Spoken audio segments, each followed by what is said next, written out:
Consciousness isn't separate from things. There isn't a consciousness which is separate or prior to things. The things are consciousness.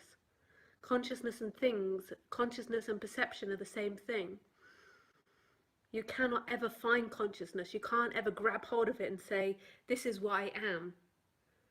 And consciousness isn't found in one particular thing. So you don't say, okay, I'm consciousness and I'm the table. Consciousness is in all things, and the things are appearing and disappearing from that same source of who you are, which is no thing.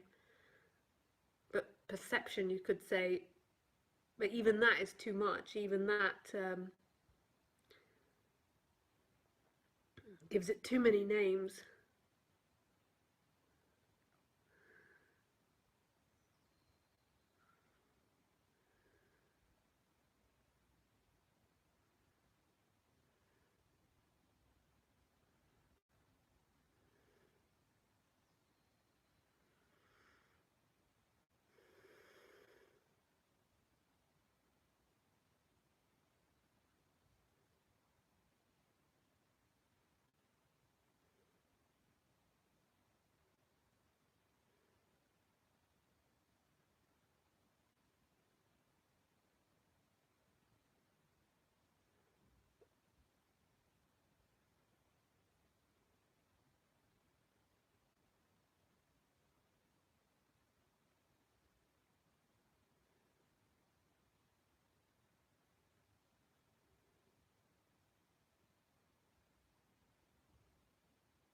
And the game is to remember without it being an intellectual remembering, or remembering before, prior to the intellect, prior to words, prior to what you can know in movement. It's a remembering beyond that. It's something beyond the person. The person can't know this. The person is always moving in this.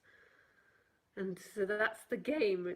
It's really amazing, and it's here all that time, that remembering. It's here in everything that's happening. It's just the focus is on you and what you can get and how happy you can be and what feelings you feel and what you're going to get from this life and what's important to you in this life. But in between all of that, in the gaps in between, there is this conscious perception that wants nothing, requires nothing, and is totally free and clean of suffering. And it's also got this sense, this I am, or this sense of existence. Not an I am that consciousness is conscious of, but this I am that's beyond that, that's love, that loves all of this. Not sort of I am and there's a consciousness of the I am. It's beyond that. It's this sense of being, this aliveness. And it's those two things, one without the other, makes them incomplete. So without the I am, without that sense of beingness, it's cold, the consciousness.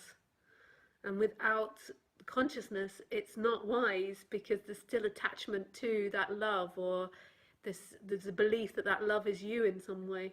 They're together, they're two sides of the coin, this sense of a beingness, this alive presence, and then this empty looking. It's emptiness. And this is freedom, this recognition, this remembering beyond you. Remembering beyond you. It's not even remembering, it's just seeing clearly, it's seeing the detail of life, that what's always here is perception, is awakeness, and that beingness. Everything else comes and goes, it comes and goes.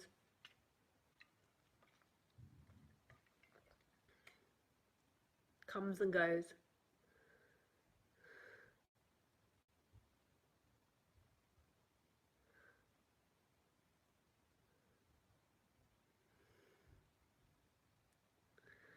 So you become lost in the daydream when you believe that you're something that moves, when you believe you're a feeling, a thought, an idea, or a body.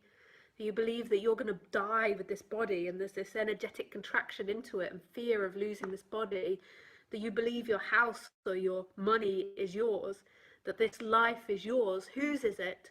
Whose life is this? Who's experiencing this life?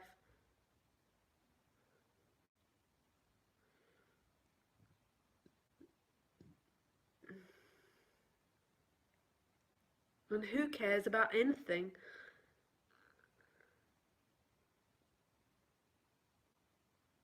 Who who cares about anything? You'll notice the consciousness just totally embraces everything, and all problems arise from the person that's attached to its life and attached to what it believes it needs. I need to be rich in the future. I need to be successful in the future. I need to be validated in the future. I need Lisa's attention, or my mother's attention, or I need to have a bigger house or more furniture, or a freer environment, or less work. None of that is true. All of that is mental delusions. It doesn't mean that you don't change that in your life, but your freedom is that empty looking that's right here. Who is looking here? Who is experiencing? And notice that there is no difference between what is and the experiencer. The experiencer and everything that's perceived is who you are, and everything's appearing from that, and that is love. And it comes with heart, with beingness. So it's this consciousness and this beingness. It's not just empty consciousness. That would be cold.